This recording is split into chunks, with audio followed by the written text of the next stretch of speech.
बिरादरान इस्लाम और मेरे प्यारे इस्लामी भाइयों और बहनों, अस्सलाम वालेकुम।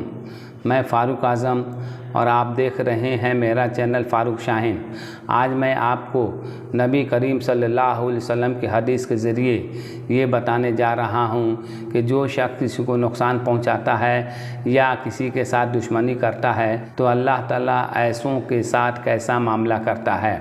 नबी करीम सल्लल्लाहु अलैहि वसल्लम ने फरमाया, जो शख्स किसी को नुकसान पहुंचाता है अल्लाह ताला उसे नुकसान पहुंचाएगा, और जो किसी से दुश्मनी करता है अल्लाह ताला उसे मुशक्क़त और तकलीफ़ में मुब्तला करेगा। तो देखा आपने कि नबी करीम सल्लल्लाहु अलैहि वसल्लम ने हमको कैसी नसीहत फरमाई है कि अगर हम किसी के साथ नुकसान पहुंचाने का मामला करते हैं, किसी को नुकसान पहुंचाते हैं, तो हम ही खुद ही नुकसान उठाने वालों में शामिल हो जाते हैं। उसी तरह अगर हम किसी के साथ दुश्मनी करते हैं तो हम को अल्लाह ताला आप मुशक्क़त और तकलीफ़ में मुब्तला करेगा, और जिसको अल्लाह ताला मुशक्क़त और तकलीफ़ में मुब्तला करेगा उसको कौन है जो है तकलीफ़ और मुशक्क़त से बचाएगा। इसलिए हमें चाहिए कि न किसी को नुकसान पहुंचाएं, दुख दें, और न किसी के साथ दुश्मनी करें, क्योंकि हम सब अल्लाह के बंदे हैं और अल्लाह अपने बंदों पर किसी बंदों के ज़रिए अत्याचार करने, जुल्म ज़्यादती करने से मना फरमाता है।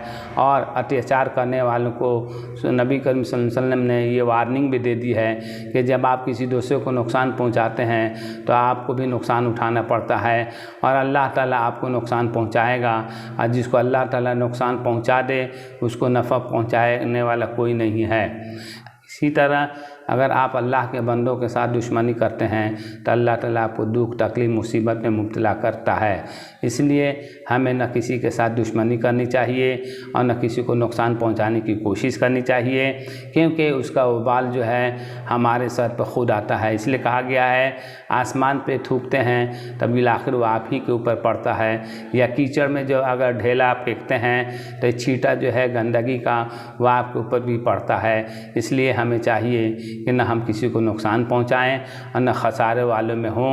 दुनिया में भी हमको खसारा होगा अगर हम ये काम करते हैं, और आखिरत में जो है जुल्म ज़्यादती के ज़ुमरे में उसकी गिनती होगी, और वहाँ रुपया पैसा या दूसरी सूरत नहीं होगी जिसकी भरपाई कर सकें, बल्कि वहाँ जो है सवाब और गुनाह का ही अदला बदली होगा।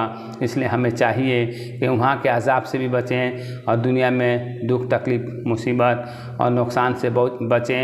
इसलिए हमें न किसी के साथ दुश्मनी करनी चाहिए और न किसी को नुकसान पहुंचाने की कोशिश करनी चाहिए। नबी करीम सल्लल्लाहु अलैहि वसल्लम ने हमें होशियार कर दिया है। इसलिए अब हम नबी करीम सल्लल्लाहु अलैहि वसल्लम की बात को भी ना माने तो अपना नुकसान ही हम करेंगे। बाद में हम कितना ही अफसोस करें, पछतावा हो, लेकिन इस पछताने से हमको फ़ायदा नहीं होगा।